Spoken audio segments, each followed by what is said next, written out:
ನಮಸ್ಕಾರ ಗೆಳೆಯರೆ. ಇವತ್ತು ನಾನು ರಿವ್ಯೂ ಮಾಡ್ತಿರುವ ಸಖತ್ ಹೈಪ್ ಮತ್ತು ಕ್ರೇಜ್ ಕ್ರಿಯೇಟ್ ಮಾಡಿರುವ ಲವ್ ಇನ್ಶೂರೆನ್ಸ್ ಕಂಪ್ನಿ ಬಗ್ಗೆ ಮಾತನಾಡ್ತಾ ಇದ್ದೀನಿ. ಈ ಸಿನಿಮಾ ಲವ್ ಟುಡೇ, ಡ್ರ್ಯಾಗನ್ ಆಗ್ಬೋದು, ಈ ರೀತಿ ಬೇರೆ ಬೇರೆ blockbuster super hit cinema ಕೊಟ್ಟಂತ ಪ್ರದೀಪ್ ರಂಗನಾಥ್ ಮತ್ತು ಕೃತಿ ಶೆಟ್ಟಿ ಅವರ ಕಾಂಬಿನೇಷನಲ್ಲಿ ಬಂದಿರುವ ಈ ಸಿನಿಮಾ ಈಗ ಕನ್ನಡ ಭಾಷೆಯಲ್ಲಿ ಕೂಡ ರಿಲೀಸ್ ಆಗಿದೆ. ಹಾಗೆ ಪ್ರೀತಿಗೆ ಇನ್ಶೂರೆನ್ಸ್ ಮಾಡಿಸೋ ಈ ಸಿನಿಮಾದ ವಿಚಿತ್ರ ಕತೆ ಹೇಗಿದೆ ಅನ್ನೋದು ಈ ಒಂದು ವಿಡಿಯೋದಲ್ಲಿ ನಾನು ಸಂಪೂರ್ಣವಾಗಿ ಸಿನಿಮಾದ ಕತೆ ಬಗ್ಗೆ ಮಾತನಾಡ್ತಾ ಇದ್ದೀನಿ. ನಿಜವಾಗ್ಲೂ ಕತೆ ವರ್ಕ್ ಆಗಿದೆ ಅಂತ ಕೂಡ ಡಿಸ್ಕಸ್ ಮಾಡೋಣ. ಕಂಪ್ಲೀಟ್ ಆಗಿ ನೋಡಿ. ವಿಡಿಯೋ ಇಷ್ಟವಾದರೆ ಲೈಕ್ ಮಾಡಿ, ಸಪೋರ್ಟ್ ಮಾಡಿ. ಈ ಸಿನಿಮಾ ಕತೆ ಭವಿಷ್ಯದಲ್ಲಿ ಅಂದರೆ 2035ರಲ್ಲಿ ಪ್ರೇಮಿಗಳಿಗಾಗಿ ಒಂದು ಲವ್ ಇನ್ಶೂರೆನ್ಸ್ ಕಂಪ್ನಿ ಇರುತ್ತದೆ. ಪ್ರೀತಿಯಲ್ಲಿ ಬ್ರೇಕಪ್ ಅಥವಾ ಮೋಸ ಹೋದರೆ ಹಣ ಸಿಗುತ್ತಾ ಅನ್ನೋದೇ ಒಂದು ಸಿನಿಮಾದ ಹೊಸ ಕಾನ್ಸೆಪ್ಟ್ ಆಗಿದೆ. ನಾಯಕ ಪ್ರದೀಪ್ ರಂಗನಾಥ್ ಪ್ರೀತಿಯನ್ನು ಅಂದರೆ ತನ್ನ ಪ್ರೀತಿಯನ್ನು ಉಳಿಸಿಕೊಳ್ಳಲು ಏನೆಲ್ಲ ಸರ್ಕಸ್ ಮಾಡ್ತಾನೆ ಮತ್ತು ಈ ಕಂಪ್ನಿಯಿಂದ ಅವನ ಜೀವನದಲ್ಲಿ ಎಂಥ ಅವಾಂತರಗಳು ಆಗುತ್ತವೆ ಅನ್ನೋದು ಈ ಚಿತ್ರದ ಪ್ರಮುಖ ಹೈಲೈಟ್ ಆಗಿದೆ.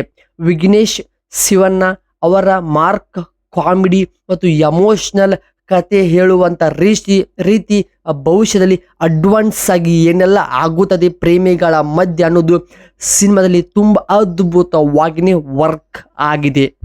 ಪ್ರದೀಪ್ ರಂಗನಾಥ್ ಅವರ ಟೈಮಿಂಗ್ ಸೆನ್ಸ್ ಮತ್ತು ಕೃತಿ ಶೆಟ್ಟಿ ಅವರ ಕ್ಯೂಟ್ ಲುಕ್ ಸಿನಿಮಾಗೆ ಒಂದು ದೊಡ್ಡ ಮೆರುಗು ತಂದಿವೆ.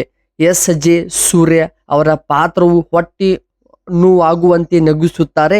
ಇನ್ನು ಈ ಸಿನಿಮಾ ಕಾಮಿಡಿ ಮತ್ತು ಕನ್ನಡ ಡಬ್ಬಿಂಗ್ ಹೇಳಬೇಕಂದ್ರೆ ಇಂದಿನ ಜನರೇಷನ್ಗೆ ತಕ್ಕಂತೆ ಡೈಲಾಗ್ಸ್ ಅನ್ನು ಡಬ್ ಮಾಡಲಾಗಿದೆ. ಅದರ ಜೊತೆಗೆ ಅನಿರುದ್ಧ್ ರವಿಚಂದ್ರನ್ ಅವರ ಮ್ಯೂಸಿಕ್ ಪ್ರತಿ ಸೀನಿಗೂ ಎನರ್ಜಿ ಮತ್ತು ಜೀವ ತುಂಬಿವೆ. ಪ್ರತಿ ಹಾಡುಗಳು ಕೂಡ ಒಂದು ಸೂಪರ್ ಹಿಟ್ ವೈರಲ್ ಕೂಡ ಆಗಿವೆ ಸಿನಿಮಾದಲ್ಲಿ. ಕೊನೆಯದಾಗಿ ಹೇಳಬೇಕಂದ್ರೆ ನೀವು ನಿಮ್ಮ ಫ್ರೆಂಡ್ಸ್ ಜೊತೆಗೆ ಅಥವಾ ಪಾರ್ಟ್ನರ್ ಅಂದರೆ ಲವರ್ ಜೊತೆಗೆ ಒಂದು ಸಿನಿಮಾ ಮಜವಾಗಿ ನೋಡಬೇಕಂದ್ರೆ love insurance company best choice. ಏಕೆಂದರೆ ಸಿನಿಮಾ ಇವತ್ತು ತಾನೇ ಈ ಸಿನಿಮಾ ವರ್ಲ್ಡ್ ವೈಡ್ ಮಲ್ಟಿಪಲ್ ಲ್ಯಾಂಗ್ವೇಜ್ದೊಂದಿಗೆ ಬಿಡುಗಡೆ ಆಗಿದೆ. ಸಖತ್ ಕಾಮಿಡಿ ಸಿನಿಮಾವಾಗಿದೆ. ಪರ್ಸ್ನಲಿ ನಾನು ಈ ಸಿನಿಮಾಗೆ 4.2 ಔಟ್ ಆಫ್ 5 ನಾನು ರೇಟಿಂಗ್ ಕೊಡ್ತಾ ಇದ್ದೀನಿ. ಸೊ ಇನ್ನೂ ಈ ಸಿನಿಮಾ ನೋಡಿಲ್ಲ ಅಂದರೆ ದಯವಿಟ್ಟು ಥಿಯೇಟರ್ಗಳಲ್ಲಿ ಹೋಗಿ ಸಿನಿಮಾ ನೋಡಿ. ಹಾಗೆ ಇನ್ ಕೇಸ್ ಯಾರಾದರೂ ಸಿನಿಮಾ ನೋಡಿದರೆ ನಿಮ್ಮ ಅಭಿಪ್ರಾಯ ಅನಿಸಿಕೆ ಕಾಮೆಂಟ್ ಬಾಕ್ಸಲ್ಲಿ ತಿಳಿಸಿ. ಹಾಗೂ ಈ ಒಂದು ವಿಡಿಯೋ ಇಷ್ಟವಾದರೆ ಲೈಕ್ ಮಾಡಿ, ಚಾನಲ್ಗೆ ಸಬ್ಸ್ಕ್ರೈಬ್ ಮಾಡೋ ಮುಖಾಂತರ ನೀವು ನಮಗೆ ಪ್ರೋತ್ಸಾಹ ಕೂಡ ಮಾಡಬಹುದು. ಏಕೆಂದರೆ ನಾನು ಪ್ರತಿದಿನಲ್ಲೂ ಹೊಸದಾಗಿ ರಿಲೀಸ್ ಆಗುವಂಥ ಸಿನಿಮಾಗಳ ಬಗ್ಗೆ ಅಪ್ಡೇಟ್ಸ್ ಮಾಡ್ತಾ ಇರ್ತೀನಿ. ಮತ್ತೆ ಸಿಗ್ತೀನಿ ಬೇರೆ ಒಂದು ಡಿಫ್ರೆಂಟ್ ಕಂಟೆಂಟ್ ದೊಂದಿಗೆ. ಕಾಯ್ತಾರಿ.